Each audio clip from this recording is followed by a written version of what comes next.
Let me ask you all a question. Can you give me directions to your seat? Are you sure? I mean directions we will hand over to a stranger many years later, after most of the seats here have been removed and the place has been rearranged. Will she or he still be able to find the location of your seat? When they read something like the third seat on the left in the second row, what will that mean to them when there are no longer any rows of seats? This was a situation I found myself in several years ago. But instead of seats, I was looking at homes and various landmarks in the valley of Mecca during the lifetime of Prophet Muhammad, alayhi salatu wassalam, from 571 up until 632. And instead of directions, I was looking at thousands of detailed descriptions from the earliest written records, written by people who were living in Mecca at a time period when much of the same homes from this age were still standing. Records such as those recorded by Abu al-Walid, Alateeqi, who died an old grandfather in 834, and several others. So why does this matter? To understand why a deep analysis of these descriptions was very important, I can start with how this came about.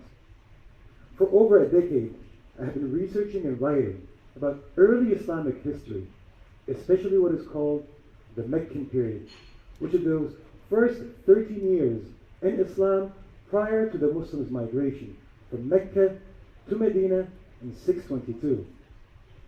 I wanted to capture this important time period at a higher resolution than ever before, so that the context of the events that took place can be better appreciated and properly understood. Context is, of course, extremely important, and a simple example is enough to emphasize this. If I were to tell you that Hisham hit Khalid, injuring him pretty badly, you may conclude that Hisham was a terrible person. However, if the context of this incident was that Khalid was an armed criminal who had entered into Hisham's home wanting to steal his money and attack his family, then suddenly Hisham is a brave hero protecting his home and his family.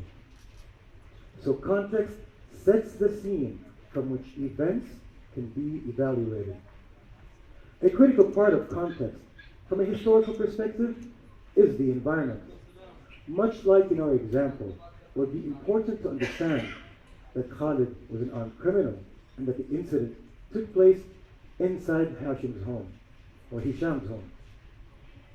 However, Mecca, after centuries of development, especially after the recent mega construction projects, almost nothing remained of its historical sites,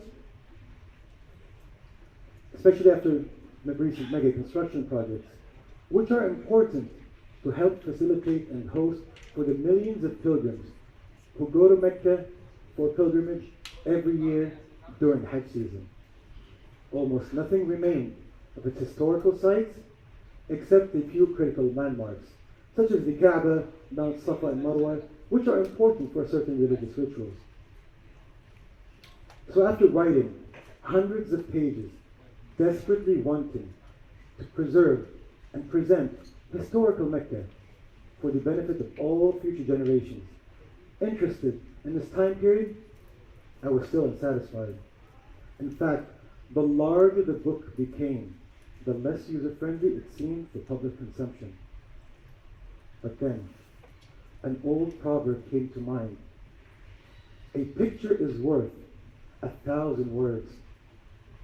This seemingly self-evident fact finds support from various research.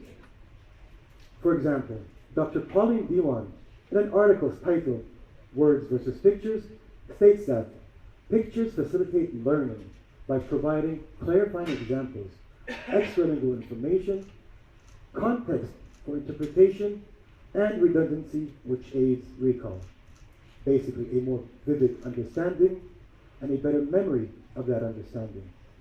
The research is well established on this, and a paper published in the Journal of Education and Practice explains that people generally remember 10% of what they read, 20% of what they hear, but 30% of what they see. Even better yet, 50% of what they both hear and see, much like what's happening now, where you have read the information, heard me say it, and seen it illustrated in this chart. This realization launched another 2 years of further research and analysis to produce a massive educational shortcut, never before fully exploited for early Islamic history. Would you rather spend weeks reading and analyzing hundreds of pages to try to get an understanding of what the Kaaba looked like during that age? Or would you rather get there within moments by looking at this image of the Kaaba as it would have looked like during this time period?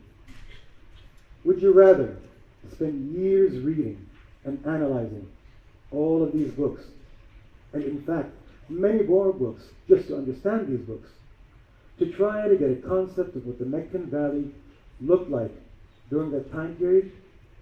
Or would you rather get there within minutes by looking at these fully illustrated maps of the Meccan Valley as it was during that time period?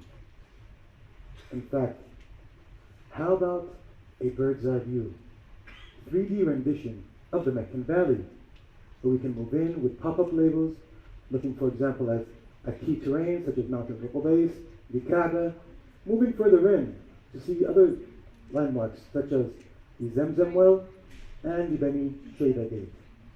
Of course, not all labels are shown in this brief sample.